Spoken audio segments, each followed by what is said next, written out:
So there is a key challenge in this world that we're in of teaching students how to learn. And that challenge is that teachers think they know how to teach students to learn. But I'm starting to wonder if they truly, truly do or not. And I'm so happy to talk about it with Susannah Cole, co author of Flexible Mindsets and a student success consultant and trainer to schools. Hi, Susannah. Hi, everybody. So this came up when we were just talking personally the other day, and you were about to tell a story that you were very passionately starting to tell about an area that you discovered where there is a complete mismatch between what teachers think they're teaching students about their learning and what they're actually teaching them in terms of how to learn. And I interrupted you and made you stop telling me that story because I wanted to record it. So here we are in the recording. And if you could take us back to the beginning of that event and kind of give us some background, then we'll get nitty gritty with this question about, do teachers really know how to teach students how to learn? Yeah. So I was sharing that I had been recently invited to do a study session to teach students a little bit about their brains, how they learn, and set up a study plan for them. This is a group of, in states, they would be grade 12. This is a school that does IB, which stands for International Baccalaureate. It's a specific type of curriculum, and it's a diploma program. It is extremely intense learning for 2 years. So what the exams they're having cover 2 years worth of content. And arguably, this content is much more closely aligned to college level content. They are writing up to 5 essays, each 4 or 5,000 words. It's direct research. And then that's what they've been working on, and now they are going into an exam period. So they are burnt out and exhausted. They have nothing left in their bucket right now.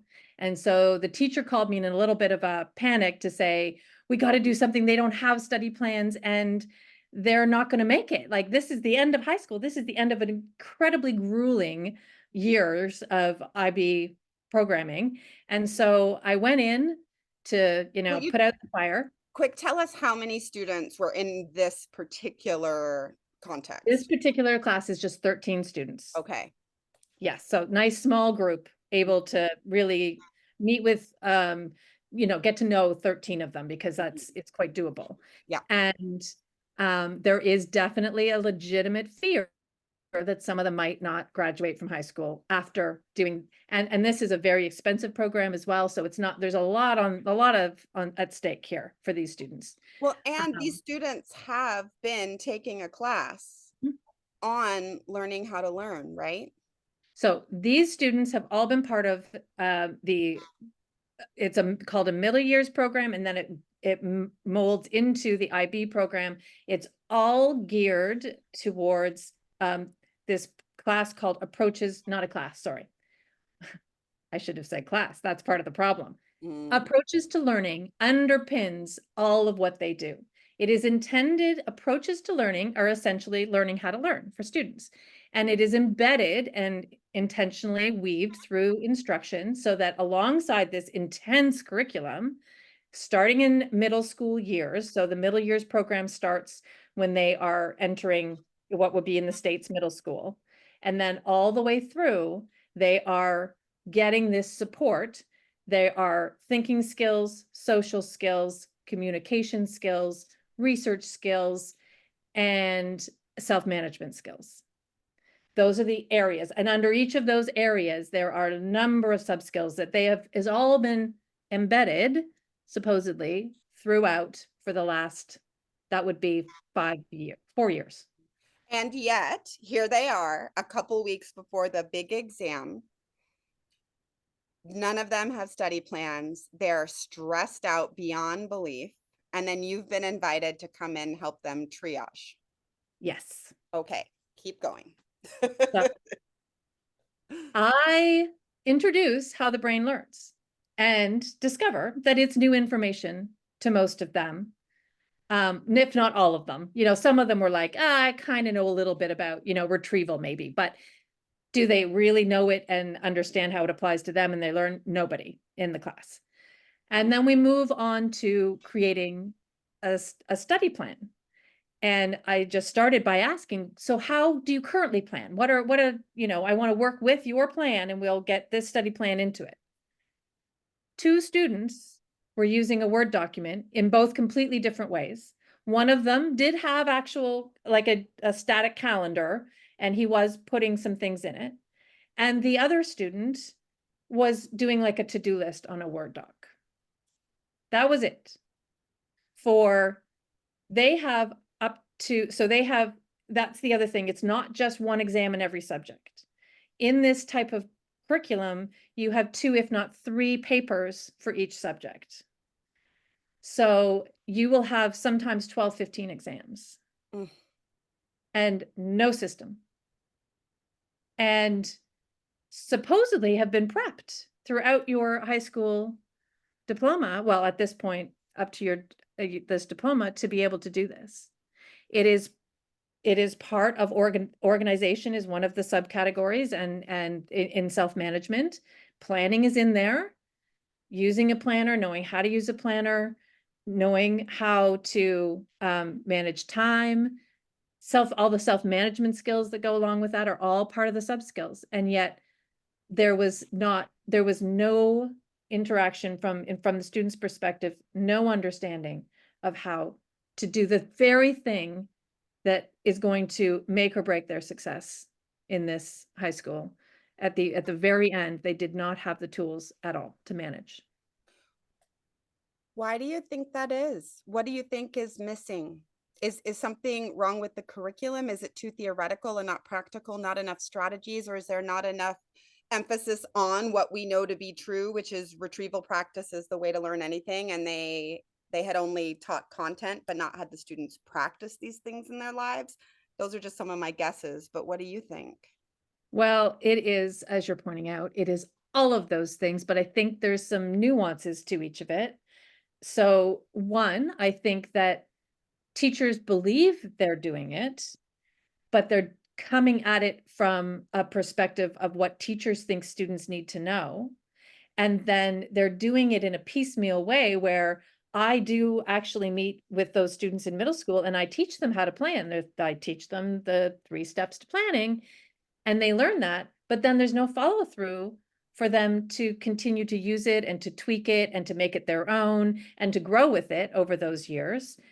So one, they may be getting isolated lessons, but they're not learning how to and getting time to practice and to tweak those tools to make them work for themselves. Definitely around the science of learning, teachers do not have an understanding of the science of learning for the most part. There may be some teachers out there, but for the most part, I think that is they do not know. And if they do know about the science of learning, it's on such a high complex level. It's not at a level that can be easily shared with students. And then for students to be able to use it to make studying and learning easier for themselves. So I think that's a big piece of it. And then also even like the retrieval practice that's done in all of these schools, it's all testing. And if testing were only introduced in a way that it's not performance based, it's not to judge you on how good or not good you are. It's about trying to help you figure out where the gaps are in your learning. But they do all this retrieval practice. They're constantly doing retrieval practice, but it's all at this heightened level of anxiety where they're feeling like they're being judged. And so nobody wants to do retrieval practice. And it ends up not supporting them to figure out how to improve. It ends up making them feel bad about themselves. Mhm. So, I mean, there's just so much in there. I'm feeling called to name for people who may have just happened upon this video and may not even know what we mean by retrieval practice. Um, I'm going to define it for you quickly, but I'll also say that if you want to go and kind of learn what I call the study cycle, which is probably what you, Susannah, shared with them about the science of learning. If you want to go learn that for yourself, you can do that at my website, which is antiboringlearninglab.com/library. And there's a free library, and you'll want to sign up for the Unlock Student Learning free course, and you'll get a video where I will lead you through exactly what Susannah led them through, and then you will learn that retrieval practice is the act of testing yourself to see what you know and what you don't know. And so you actually need to perform the actions, or whether that action is producing a definition, or whether that action is actually doing a study plan to show that you didn't just learn about it, but you know how to put it into practice. That's in a nutshell what retrieval practice is. Yes. And what I always tell students is the way you know you're doing retrieval practice is that the answers aren't visible to you. Right. And that feels very much like a test, and it feels really uncomfortable, and students don't want to do it because they have all of this programming of, oh no, I'm scared of what I don't know. I'm scared to figure this out. And yet that's where all the learning is. So they've been caught in this culture of, you know, figuring out what you don't know is really scary, and it makes you feel judged and you get in trouble when you don't know enough. And it's the complete opposite of what we actually want to be communicating about what true learning is. Right. And something else that occurred to me about what may be falling through the cracks in these schools where they teach things like approaches to learning, is that the teachers themselves may be teaching a curriculum that has been handed to them to teach, but they haven't fully integrated all those practices into their own learning habits in their lives. And so they are teaching what's to them is a theoretical skill that's written in a curriculum they've been handed, but to the students needs to be a practical skill. And the teachers themselves haven't done the work. No shade to them. They were given the curriculum, so I get it, but haven't done the work to fully integrate and practice what they're teaching. And I know that I require that of anybody who takes my micro credentials in the anti-boring learning lab. If you're learning about note taking from me, you actually have to practice note taking in the ways that I do it. And I know that you, in your flexible mindsets, work with faculties, have a similar concern about teachers integrating the skills. Do you want to speak to that a little bit? Well, yeah, because it's actually what has come up. And one of the main focuses of one of the schools that I'm working with, building flexible mindsets with them, is that we know that teachers have to build their own flexible mindset first and alongside their students, because it can be done at the same time as well.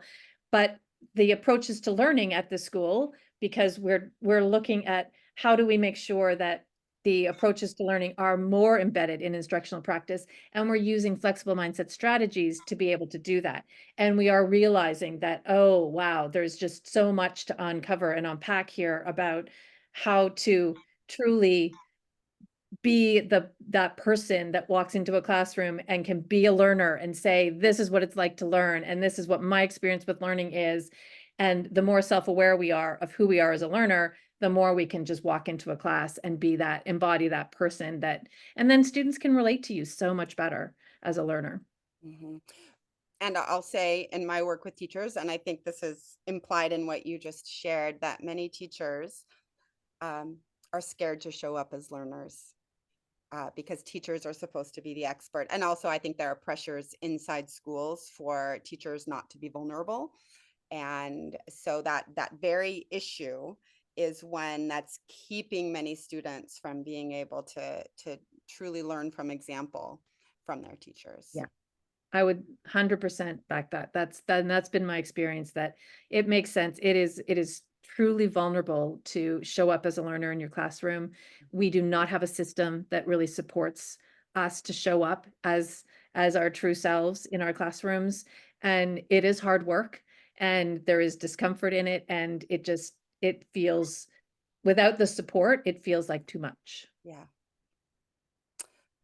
Well, I think we can probably bring this conversation to a close. There are no easy answers right now, other than how well are we all modeling the true vulnerability of learning, and modeling using strategies to meet that vulnerability, and how well are we grown-ups doing that, not just in our own lives, but then visibly in front of students. So I guess that's a reflection question for educators watching this. Very good reflection question, Gretchen.